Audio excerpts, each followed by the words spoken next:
Welcome to the Well Mind Podcast. I'm your host, Dr. Ben Kohls. This is episode number 11 and the first solo show for me. Today's topics have been and continue to be critically important to me. As a mental health counselor, I am constantly trying to understand how people can persist, learn, and grow, even in the face of adversity. This has led me to seek out as much knowledge as possible about resiliency and apply that knowledge in the counseling room, supervision, and educational presentations. I have focused specifically on resiliency with those in education and helping fields. This includes my work with nurses and physicians, social workers and counselors, and pastors and teachers. Yet, you and I both know caregiving is not exclusively a professional role, but it's often a personal role that we take on at specific points in our life. These moments can include caring for an aging parent or sibling, raising a child with special needs, or supporting a spouse with a chronic physical or psychological condition. Regardless of whether that caregiving you're providing is personal or professional or some of both, it's compassionate work that requires a great deal of energy and empathy from us. In this episode, we will focus our time together on deepening your understanding of compassion fatigue resilience. I've also dedicated a portion of this episode to talk specifically about mindfulness and how this form of self-care can further promote your resilience. All of the skills and resources that I reference in the show are linked in the show notes that you can find through the app you use to listen to the podcast. So, let's dive into it. Here is episode 11, Compassion Fatigue Resilience and Mindfulness.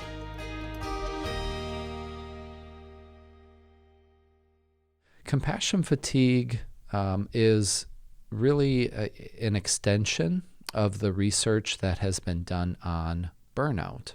So let's kind of start there by distinguishing, well, what's the difference between compassion fatigue and burnout? So again, burnout is something that can happen at any point, at any time, in any career. And there are a number of different risk factors for burnout that we can talk about, but essentially it's a state of physical or emotional exhaustion, and that also involves a sense of reduced accomplishment or a loss or diminished personal identity. So some of the risk factors are within our personality traits, I would say. So if you lean more towards a pessimistic kind of point of view or expectation, that would be a risk factor for burnout. Another word that I'll use is excitability. So this kind of higher emotional intensity, kind of where you are functioning just typically. If you're emotionally, you run kind of high, that is also a risk for burnout. Makes sense too. Type A personalities, kind of that traditional, like seeking a lot of authority, agency, control in your day-to-day life, high achieving, very high striving, those kind of things. That's also a risk for burnout. And then some other things are related to maybe specifically the work or the culture that you work in. And if you have a poor fit between you and the job that you're doing or the organization that you work for, and maybe like lacking a belief in what you do or lacking a congruence with the values of your organization, all of these things, again, are risk factors. So it's best when experiencing burnout, that state of exhaustion where I don't want to go in today, I don't want to deal with this again. It's best to just take some time away at that point. Take some time off, use that vacation time, use that sick time, those kind of things, so that you can step out of that high stress environment that is triggering some of these burnout experiences, and then re-engage during that time away in healthy living activities. So that could include, communicating, talking with a close friend, a spouse, doing and engaging in recreation that is enjoyable, meaningful, valuable to you. And then also during that time, seeking out support. And that could be again, support from a friend where you're actually talking about some of the things that you're dealing with in your work life that could be leading to the burnout, or even seeking a professional input from a counselor. So during that time when you're kind of sorting through this away from work, it's important to evaluate your roles and responsibilities and say, hey, are my values, is my purpose, is that really lining up with the work that I'm doing? And when there's incongruence in those things, again, then we want to move towards a space where we can more actively express those things that are important to us, our values, more actively seek out goals that are productive and meaningful to us personally. So it's difficult when we find ourselves in a state of burnout to be able to be sure, like, am I making a good decision here? Am I, whether it's to stay or to leave or to make some adjustment? But that's why I encourage people to really just take some time off, take some time away so that you can clear your head a bit, and then possibly re-engage in work in a way that is more meaningful to you, or if that means making a change, then seeking a job that is going to be more fulfilling to you. So burnout is certainly an aspect of compassion fatigue because some of the signs and symptoms are overlapping. So signs of burnout would be, again, things like fatigue, frustration, cynicism, negativity, anger even, being more withdrawn, socially kind of isolating yourself, not engaging in activities that you typically would. And then some symptoms, some things that you might be experiencing like sleep disturbance or impaired concentration and memory, maybe even increased physical illness, low mood, irritability, and absolutely reduced performance. So those are some signs and symptoms of burnout that you want to be paying attention to. Now, the other part of compassion fatigue, so we burnout as one. The other part is something referred to as vicarious traumatization, often referred to as secondary traumatic stress. So I'll use that term from now on, secondary traumatic stress, or STS. So that's a state of tension and preoccupation specifically with stories of trauma experiences described by a person. That could be a client, that could be a patient, that could be, in some cases, even a coworker or colleague. So they've disclosed something to you, they've expressed something to you. This happens for teachers and principals and other workers involved in caring for children, healthcare workers, child care workers, those kind of things. When we get exposed to instances of trauma, often referred to in the case of children as adverse childhood experiences, that can stick with us.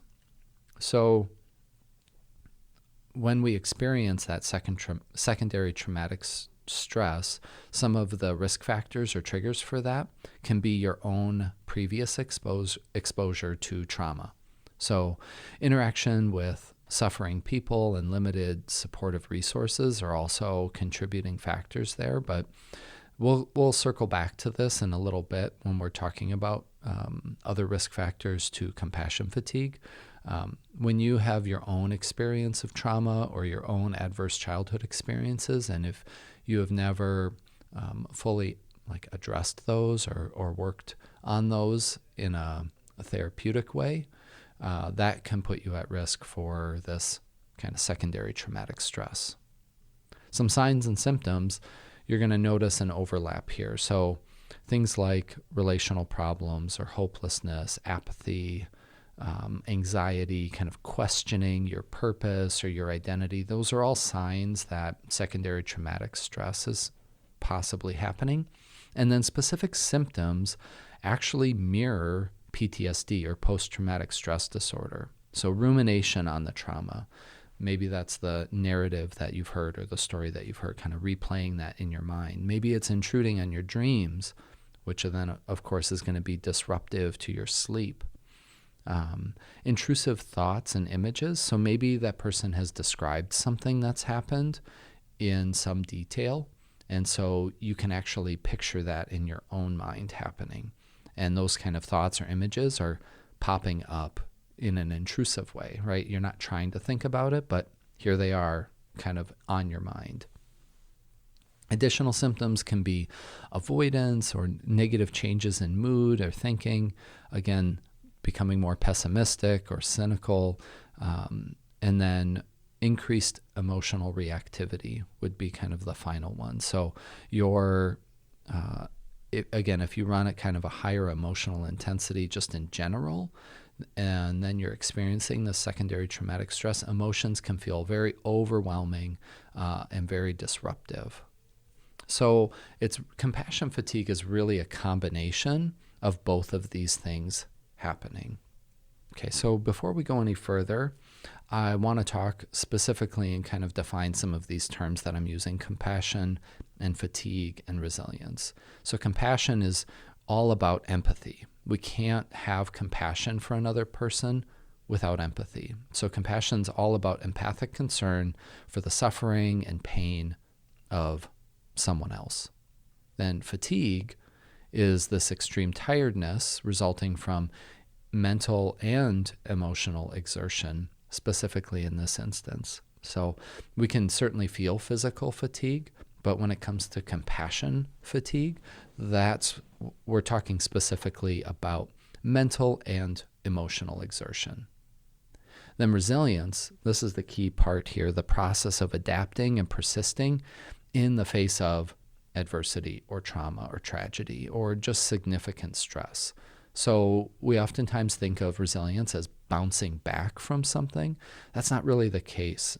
We can bounce back, we can recover, and that's an important pathway to dealing with burnout, right? Stepping back, kind of recharging, building back up, taking care of ourselves. But resilience is a step further, because in order to be able to continue to do the work that we're doing, we need to have that resiliency so that we can adapt and persist. So compassion fatigue resilience is a ongoing process, and it involves many variables, actually 12 different variables that we're going to talk about. And those variables either diminish or promote, or in some cases actually they can do both, diminish and promote, our level of personal resilience when we're providing emotional, mental, spiritual, physical care for other people. All right, so the model of compassion fatigue resilience that I'm going to be talking about is specifically from a 2016 journal article entitled "Toward a Mechanism for Secondary Traumatic Induction and Reduction, Imagining a Theory of Secondary Traumatic Stress." Now, this is from the Journal of Traumatology. It's a peer-reviewed journal. It's available through online resources. Like I said, I will make sure that a copy of the article is available for you if you so desire to dive into kind of the research aspect of this. Lurach and Figley are the authors of the article. So they, in their research, really lay out this fairly robust model for compassion fatigue resilience. Okay, and there's 3 main parts to this model. And within each part, there are kind of individual pieces that we're going to talk about. So the first part is what I would call the empathic stance, and that includes our empathic ability, our level of empathic concern, our skills in providing empathic responses, and then also our exposure to the sufferings or trauma of other people. Okay, so let's start with that, the exposure to suffering. Now, the level of interaction with suffering people, or kind of the dosage, is a big piece here. Now, for me, as a clinical mental health counselor, someone who has been specifically trained in dealing with and working with trauma, I could say I can tolerate a higher dose of exposure to suffering. But in the article by Ludwig and Vigley, they reference court service workers. So these are support or like ancillary workers that are kind of filing documentation or gathering and collating data into charts for the court. And as they were doing this, they were getting exposed to, crime scene reports, pictures of crime scenes. They were getting exposed to narratives, from the police officer, statements from witnesses or victims, those kind of things. And so they aren't even directly working with somebody who's suffering, but they're getting exposed to these traumas. And so they didn't really have any training, essentially, is what the issue was. They didn't have any way of dealing with or they didn't know what to do with these images, these stories, these reports. And so even though their exposure to suffering, we could say, was kind of secondary, they weren't hearing it directly from the person, but they were getting that exposure. But because they had such little training in how to deal with it, it was very impactful.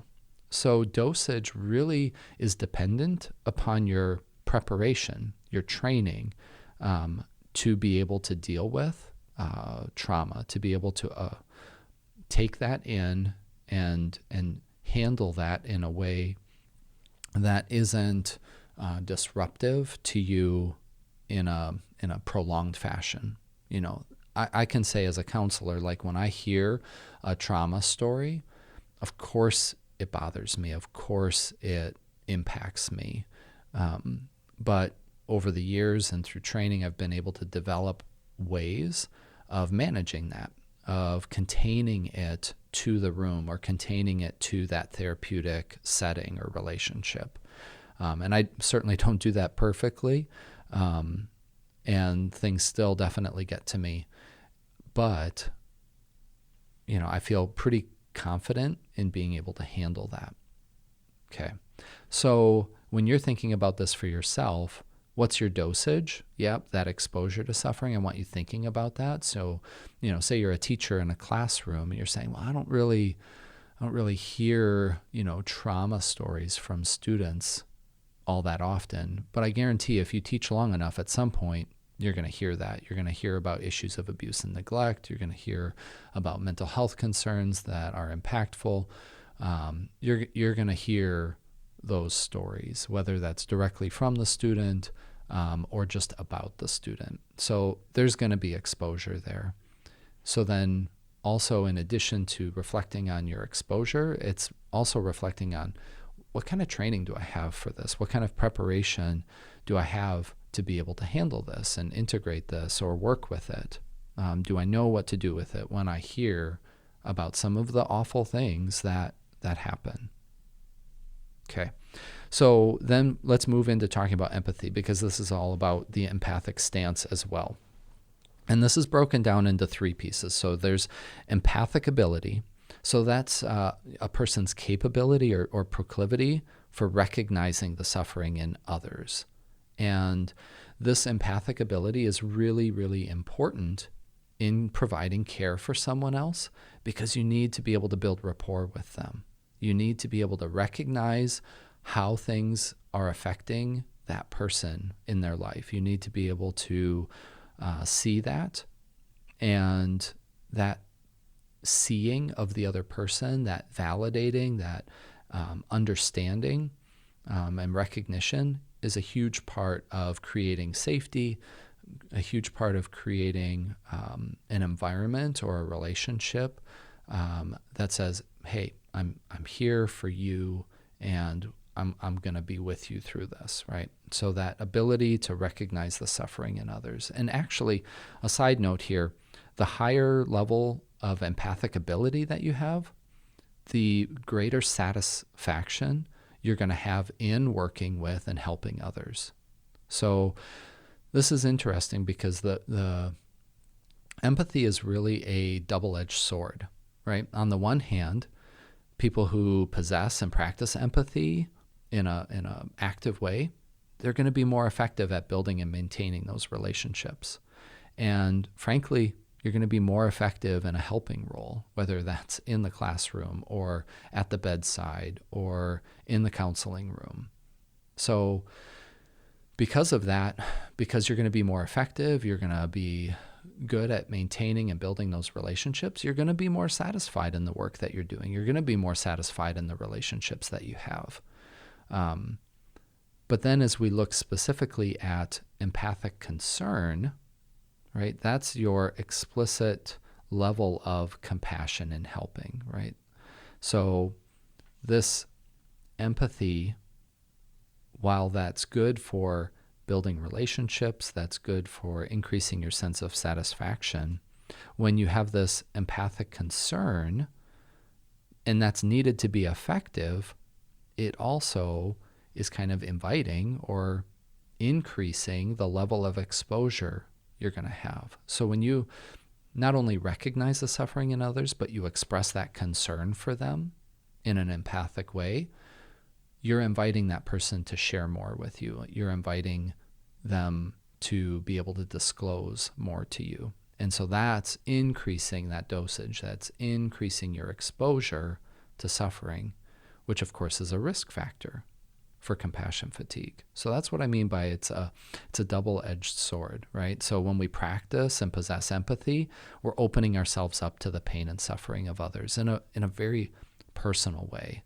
I think Brene Brown says it this way: in order to connect with you, I have to connect with something inside myself that knows that feeling. So it takes a level of vulnerability actually on our part to tap into empathy. And as a result, we can be impacted and often are by other people's experiences in a way that stays with us even when we're not physically present with that person. Okay. Now, the more empathic ability, the more empathic concern that you have, actually that's inversely related to burnout as well. So the higher levels of empathic concern, the lower the risk of burnout. And then your empathic response. So you have that ability to recognize the suffering. Empathic concern is being able to have that compassion for someone in an explicit way when you're helping them. And then your empathic response is, this is getting at like the specific skills of like how you're expressing that empathy for another person. And again, the more training that you have, the more preparation that you have, the more practice that you have, the better you're going to be at offering those clear and explicit responses of empathy. So that piece here is a huge part of the compassion fatigue resilience model, because all of that leads to, how do I work with people in difficult situations? How do I address their suffering? Now, so there are some protective factors and risk factors there. Now, if we just look at some of the protective factors, that's the second kind of grouping. And this involves four things: self-care, detachment, sense of satisfaction, and social support. Okay, so let's break each of those down here. Self-care, that gets talked about a ton, especially this year, right? Self-care has been at the forefront. Employers are offering a lot of opportunities, encouragements, benefits related to doing things for self-care. And I want to make sure that you know self-care doesn't just include taking care of yourself physically, right? Self-care includes your emotional well-being. It includes your mental well-being and your spiritual well-being. So, feeding yourself in terms of what's emotionally meaningful to you, what's relationally important to you, feeding your faith, living your faith, all of these things fall into self-care categories. The one that I want to talk about specifically today is mindfulness. Okay, so mindfulness, also another big kind of category of practices that is getting a lot of attention, and I'm not saying that just as a counselor, I'm saying that just across the board in general. Mindfulness practices continue to grow in terms of their use, and as a result, the research behind them is also definitely increasing. So mindfulness are practices really that help us become aware of what's happening inside and outside of our bodies. And that's done in a purposeful, intentional way in the present moment. Okay. And the kind of things that mindfulness can help with is actually fairly broad. We usually think of mindfulness as helping us feel calm or being in a relaxed state. And mindfulness can certainly help with that. But what's interesting is that mindfulness can also be a pathway to higher focus or energy or action. And I would say that mindfulness in general is important because it moves us away from being reflexive, and it moves us into a state of intention. And what I mean by reflexive is that, our brain wants to make things easy for us. We want to, make as few decisions as possible during the day because decision making is stressful. So if our brain can kind of push things off into a reflexive mode, or we're just kind of on autopilot or reacting, our brain wants to do that, right? That just makes life, quote unquote, easier. But the reality is that we have so many distractions, so many bids for our attention in our day-to-day life that those kind of distractions can become the thing that's reflexive. So the example that I'll use is our phone. I have a digital well-being tool on my phone. Most phones do, where they're like tracking your usage, not just in apps, but like how many times are you picking up and unlocking your phone, or how many times are you going on Instagram, or how much time are you spending on Snapchat? These kind of things, like our phone is actually really good, kind of scary good at tracking that. So you can check this on your phone. You can, Apple, Android, it doesn't matter. For me, like when I look back, the highest use in the past weeks was 52. And what that means is like that's how many times I picked up and unlocked my phone during the day. And that's high for me. I'm not somebody that's glued to their phone all the time. I don't have to use my phone a lot for work. I do have email on there and occasionally responding to work-based messages. I have some social media things on there. So not a high utilizer of my phone, but 52, that was high for me. I know other folks that are probably lower than that in terms of their high use, and there are folks that are many, many times higher than that in their use. So my lowest day, however, was 17. And I know that the day that I checked my phone 52 times, like I can look at my calendar, I know I didn't need to do that. It was just reflexive. And I was just picking up the phone because it was there. I wasn't doing it with any intention or purpose most of the time. And I also compare that then with some other data that I can gather on myself. I wear a smartwatch, and that watch monitors me. It monitors my heart rate and level of activity, and at the end of each day, it gives me this like stress score. And so the day that I picked up my phone and I was checking it 52 times, my stress score was 4 points higher than the day that I picked up my phone 17. Okay, so this isn't hard science. I'm just using this as an illustration to show that what we do reflexively may not contribute to our well-being.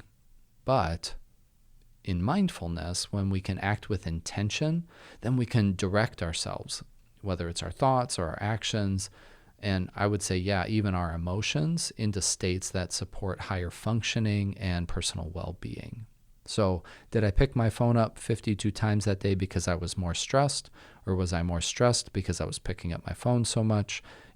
The answer's in there somewhere. It's probably yes, in some case to both. But I want to be more intentional with that. And mindfulness is a pathway to do that. All right, so let's talk about some mindfulness practices. And I'm going to focus on breath work first. So Dr. Huberman, it's the Huberman Clinic at Stanford. Dr. Huberman has been on a number of podcasts, and I believe he's writing a book right now, Andrew Huberman. He has a very active Instagram page with a ton of really good science-based, research-based information. So I'll put a link in the notes for that as well. But he talks about something called a physiological sigh as a way of kind of like pocket mindfulness or portable mindfulness. It's just something that we can do at any point, any place, any time of day, in any situation. And actually, it's something that we all do already. So a physiological sigh happens actually when we're sleeping, where we take a in-breath and then stop and then take another in-breath before we exhale. So it's like... right? So in-breath, then a deep in-breath to fill up completely, and then a extended exhale. So that's a physiological sigh. And that is a way of kind of down-regulating or toggling down our current state anxiety or state stress. So if we want to be in a slightly more relaxed state than what we're in, we can use that physiological sigh. Doing 4 or 5 of those in succession is just toggling that down. Now, something a little bit more in depth is going to be low amplitude rhythmic breathing. Now, this is going to take a little bit more time. You're going to have to carve out a little space to be able to do this, but anything related to like controlled diaphragmatic breathing, that is going to fall probably into this low amplitude rhythmic breathing. The one that I have used for years and years and years is called box breathing. When I used to work with children in the hospital, one of the skills that I practiced with the kids all the time was this box breathing. I'd call it 4-square breathing with them, just a little bit more descriptive. So, just look around in your environment and you can find a square anywhere. In the studio here, there's squares on the walls, there's squares on the ceiling, even, frankly, a book or a picture frame, even if it's not a perfect square, totally fine. So what you want to do with this box breathing is find that square, visually focus on the perimeter, on each side of the square.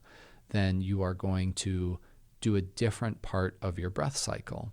So as you move up the outside of the square, you will count to 4 and breathe in. So, and then across the top of the square, you'll hold your breath and count to 4. 1, 2, 3, 4. And then trace down the outside of the square and breathe out. And then do nothing. Hold your breath out for a count of 4 as you trace across the bottom of the square. 1, 2, 3, 4. So, sounds something like this. Breathe in. Hold. Breathe out. Hold. Okay, so you just work yourself around the box or around the square. Breathing in for 4, holding for 4, breathing out for 4, holding out for 4. Okay. Again, that's a portable skill, but in order to benefit your state, I would encourage somebody to do that for 3 to 5 minutes. Just kind of set a timer, look at the clock, whatever, and then do that box breathing 3 to 5 minutes. At the end of that, then check in with yourself.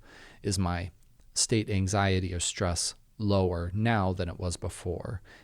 If it's lower but still high, still like the stress level is high, then do another cycle of 3 to 5 minutes. Okay.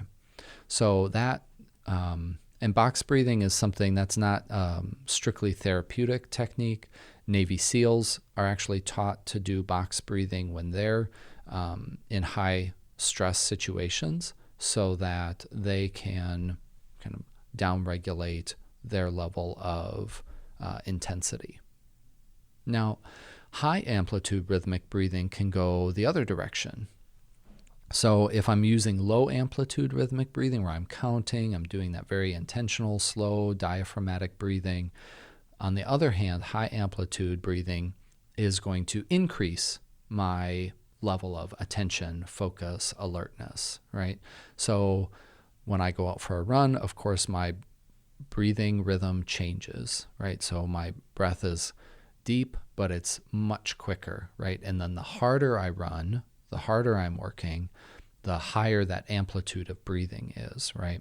So that high amplitude breathing is associated with states of action, energy, focus, right?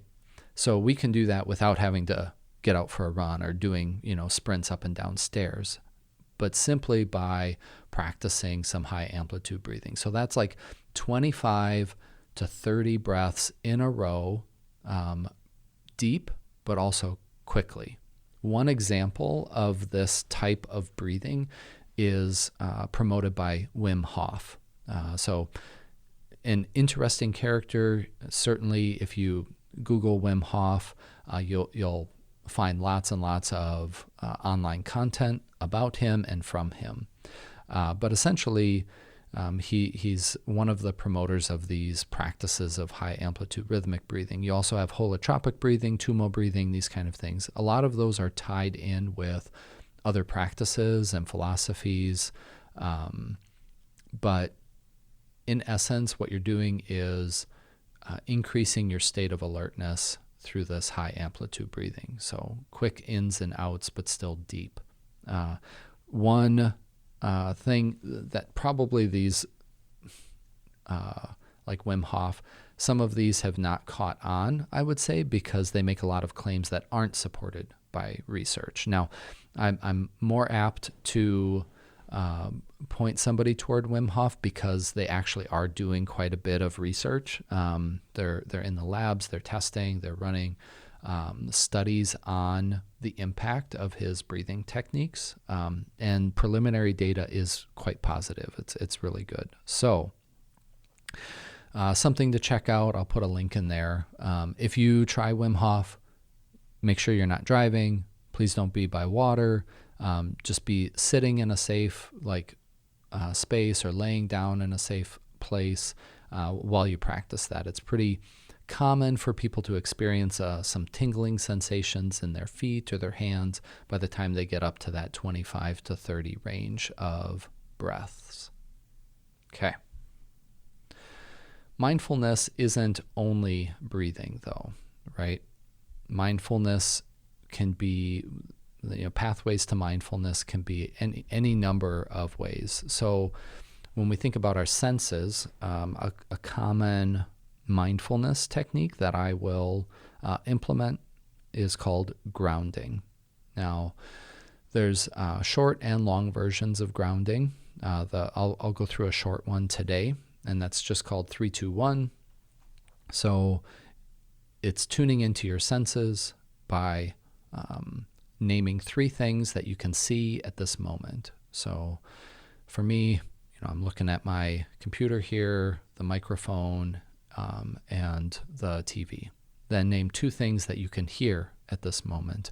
Pretty quiet in here so I can hear my own voice, and then I can also hear some people walking in the hallway. And name 1 thing that I can touch at this moment, and that's the chair that I'm sitting in. Right? So by doing this 3-2-1, tuning into my senses, I'm bringing my attention and awareness into the present moment. So in situations where I'm experiencing elevated levels of anxiety or distress or emotional intensity, we oftentimes are not tuning into our surroundings. We're focused too much in our head, and grounding is a way of stepping out of that and into the present moment. Okay. Walking is also another positive mindfulness strategy that you can use. And it's not actually the act of walking, because we do that all the time anyway. Although there is some good research that says even just walking, running, moving forward by our own propulsion, so like not driving a car, riding some sort of electric scooter or something, but actually moving through space on our own, there's evidence that just doing that decreases our level of anxiety. All right, so just walking is good anyway, but when you're walking, you can do it by tuning into your senses, and you can say, okay, as I'm walking, I'm going to really pay attention to the smells. As I'm outside or I'm walking through this building, I'm going to pay attention to all the different things that I can smell. I'm really tuning into that. Or things that I can see. I'm going to look for all of the blue things. I'm going to look and find as many blue things as possible. And so, again, that's becoming intentional and purposeful with directing where our attention is going. There are many more mindfulness practices that I could spend time talking about today as it relates to self-care, right? Because self-care is all about taking care of ourself emotionally, physically, mentally, spiritually, right? And specifically focusing on mindfulness in this discussion. Because so much of compassion fatigue is emotionally, cognitively related. And so by practicing some of these mindfulness strategies to alter our state and not be reflexive but be intentional is going to certainly be helpful. Okay. So I want to talk about detachment next. That's the next kind of category in this model. And that's really a key to having respite and actual recovery. And so when we're working with somebody, again, in whatever setting you might be in, and you're doing that empathic work, you have to be present. You have to be completely connected and engaged in that moment in order to be effective. So it's not about detaching in that moment, but when you're not in the room with them, when you're not working with them anymore, we have to have a way of letting go of their suffering, letting go of their story, of that experience, so that we're not putting that in our kind of virtual or imaginary backpack and carrying that around with us. One of the ways that I practice detachment is through prayer. So when I've sat with someone and I've heard about their story, I've spent time with them working in their pain and their suffering, and then our time is done. They've left, we've disconnected, and I'm by myself again. I pray.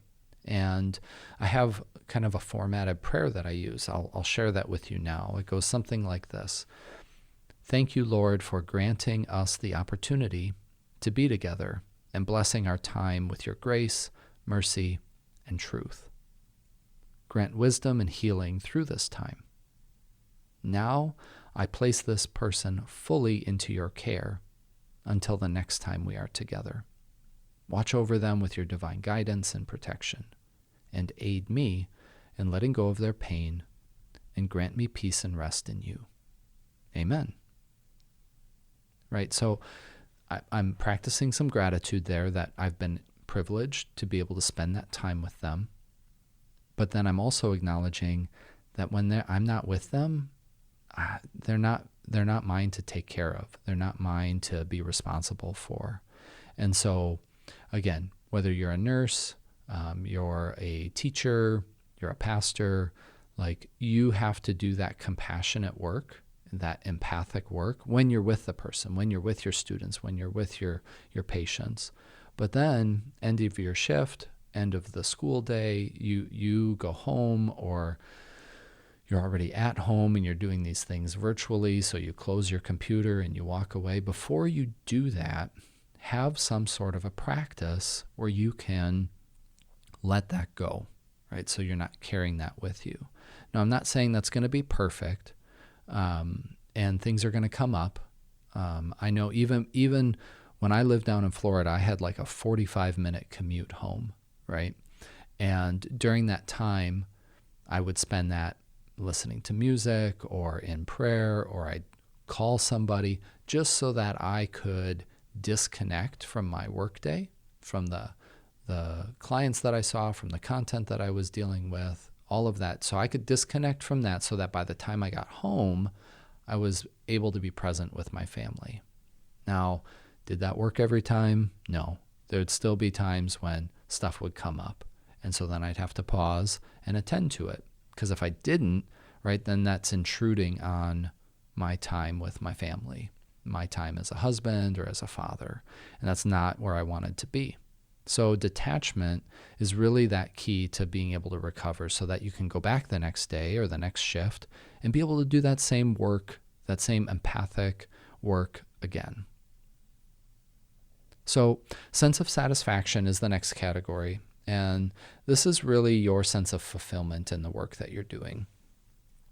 So it comes from living out your values, your faith, your beliefs in service to others, right?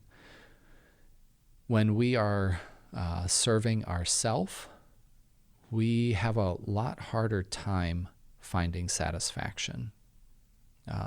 My friend and previous guest on the podcast, Pastor James Hine, referenced this in our discussion.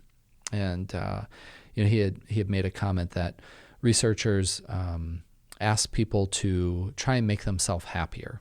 And in individualistic societies like the U.S., when people tried to make themselves happier, they really focused on themselves, doing things that they liked, doing things that, buying themselves things or whatever.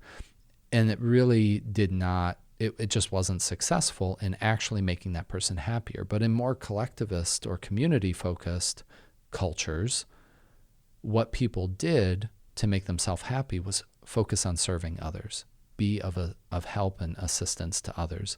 And that increased their happiness. And it was actually very effective, right? So this sense of satisfaction, it doesn't come from doing things and being self-focused. It really comes out of a sense of satisfaction in service to others. So this is why empathy is so important, because that's what helps us become effective helpers in whatever capacity we're working in. Now, social support is the last one that I'm talking about, but it's actually the most important, right? So you can have all the best self-care practices. You can have that process of detaching. You can feel really fulfilled in the work that you're doing. But if you don't have deep, meaningful connections and relationships with other people, all of those other things are going to fall short. Okay. And the struggle is that we often confuse acquaintances, people that we just enjoy being around socially, as true social support. And that's not the case. Acquaintances are great. I love hanging out and spending time with people, enjoying fun activities. But to really connect with somebody goes beyond that. Another survey, for a long, long time, Americans were asked, how many close personal friends do you have? And the most common answer that people would give was 3. And this is forever and ever, like 3 was like the most common answer until the last 10 to 15 years. The most common answer that people in the U.S. give for how many close personal friends, the answer is 0. Okay. And that really speaks to the disconnection that we have experienced in our society. And I think, COVID and some of the restrictions that we've been under have put a lot of pressure on that because it's really limited our ability to engage and maintain in those deep, meaningful social supports. So one of the most important things that you can do is focus on quality over quantity when it comes to your relationships. And a final encouragement when it comes to social support is set boundaries with the people that deplete us. Put in the work to build and nurture genuine friendships, and seek out, relationships with people that you can, connect with in a deep and trustworthy manner. And the people that you're around that deplete you, that you feel drained after being with, it's not that you need to cut them off per se, but be cognizant of the boundaries that you have with them, so that you're not spending all of that time with that group of people or that particular person. Because contact with supportive and caring people, that preserves our healthy and positive outlook on life. Okay, last category here is all about secondary traumatic stress, right? So we talked about dosage, so that's exposure, but then duration is also another thing. So prolonged exposure to suffering is a factor in secondary traumatic stress. So if you are in a position where you're having to kind of consistently or frequently deal with suffering people, your dose is high, but the exposure that you're experiencing is also quite high, right? Over time, right? So that builds up. There's an accumulation factor, I guess, is what I'm referring to here. And so being cognizant of that, knowing that that's a risk factor is important. So if you're in a profession where you are, that's like your main job, say you're a counselor at a domestic violence shelter, or you're a nurse in the emergency room, probably most nurses, frankly, at this point fall into this category where you're experiencing prolonged periods of exposure to suffering people. You really need to focus on these self-care, detachment, satisfaction, social support pieces in order to buffer yourself. Traumatic memories, I kind of referenced that. That's your own history of trauma, or that accumulation of trauma stories or memories from other people. So unresolved trauma on your part, your personal adverse childhood experiences, or big T kind of traumas, that's going to increase your risk for that secondary traumatic stress. And then other life demands, so life stress is a factor here, right? It's not just the work that you're doing, but the thing about other life demands, right? We know that life stressors can accumulate, and there certainly have been a lot in 2020 in terms of life stressors. That even if your exposure is low or you're not doing a lot of trauma work, the life stressors can kind of be the straw that breaks the camel's back, right? So I'm dealing with some stuff at work, or I'm having a real high level of exposure or dosage right now, and then all of these things are also happening in my personal life. That can be a huge risk factor. And it can go the other way too, where maybe my exposure to suffering has significantly increased. That can make other life stressors that maybe on a normal kind of basis I'd be able to handle, but because my secondary traumatic stress is so high, those life stressors can seem pretty catastrophic, and I can think, I can't handle this anymore. Okay.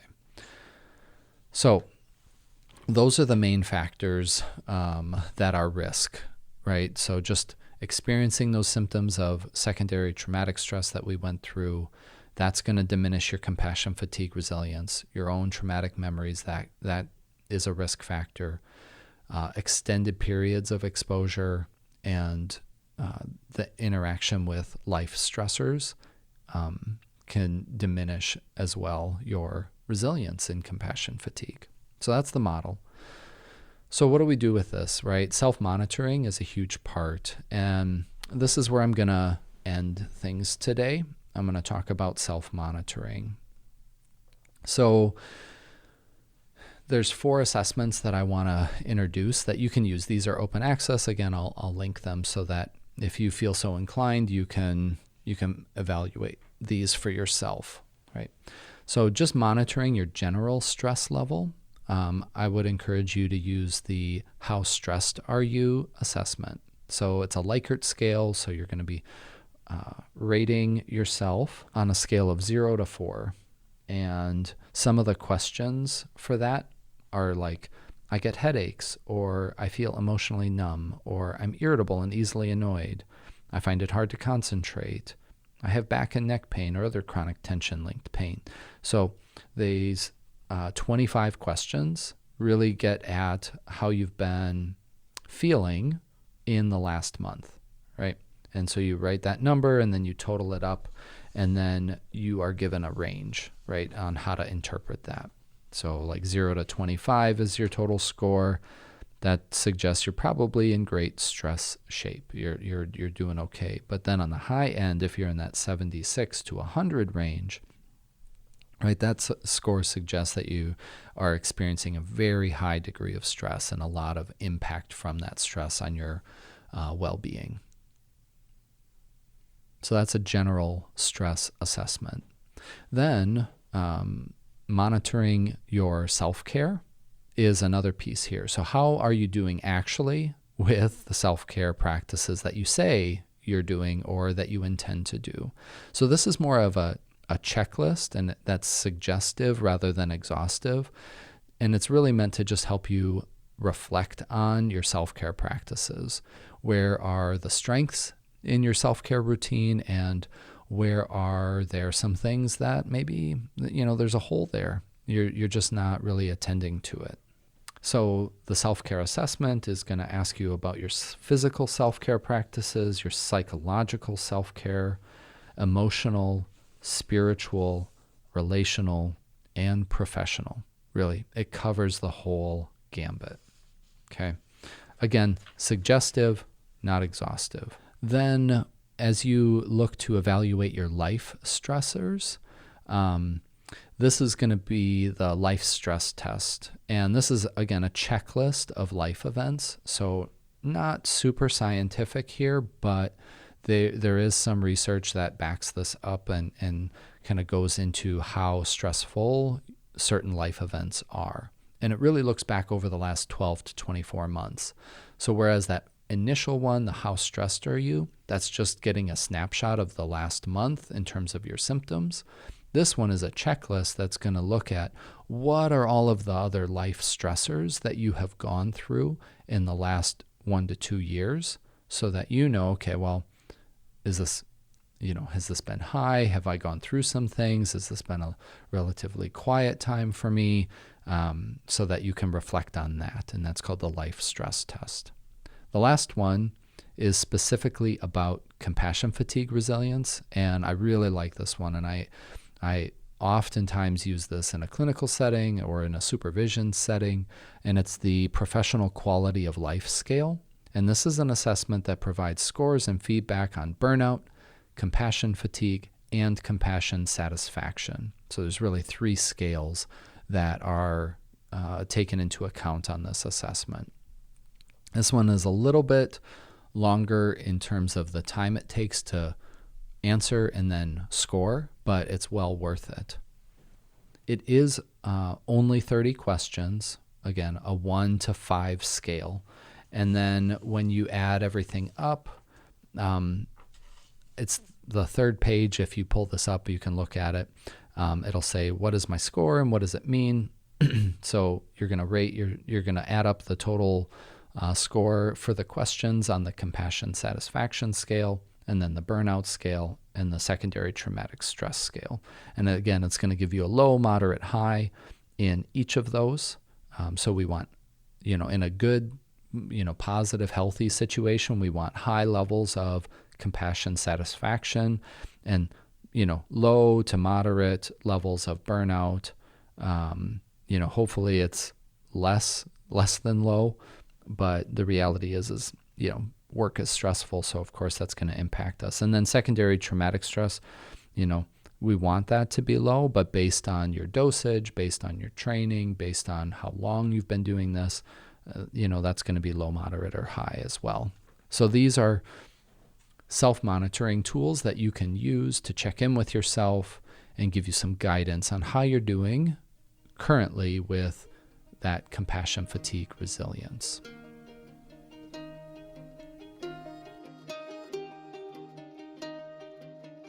Thank you so much for listening. I hope that you enjoyed this episode. Remember to hit the subscribe button through your podcast app so that you automatically get the latest episode when it's released. I drop new episodes every Monday. Also, consider taking a moment to review the show if you found it meaningful to you. Word of mouth is great too. Let people know about the Well Mind podcast. And please check out the links in the show notes so that you can access the tools and resources that I spoke about for mindfulness and self-monitoring. Many thanks to the staff here in the Bethany Lutheran College podcast studio. Greg, Seth, and Caleb are awesome in providing technical support and editing for the podcast. Special thanks to Lauren McMacken for designing the logo and cover art. Next week, I welcome Dr. Mark Paustian. He is a communications professor, a former parish pastor, and one of my mentors. He and I speak about how to care for a person from an emotional, spiritual, and mental perspective. Mark speaks about his experiences across his professional career and ministry as we discuss the distinct and yet complementary roles of the counseling pastor and the Christian mental health professional. It is a rich and thoughtful conversation, and I can't wait to share it with you. Thanks again for listening, and until next time, be well.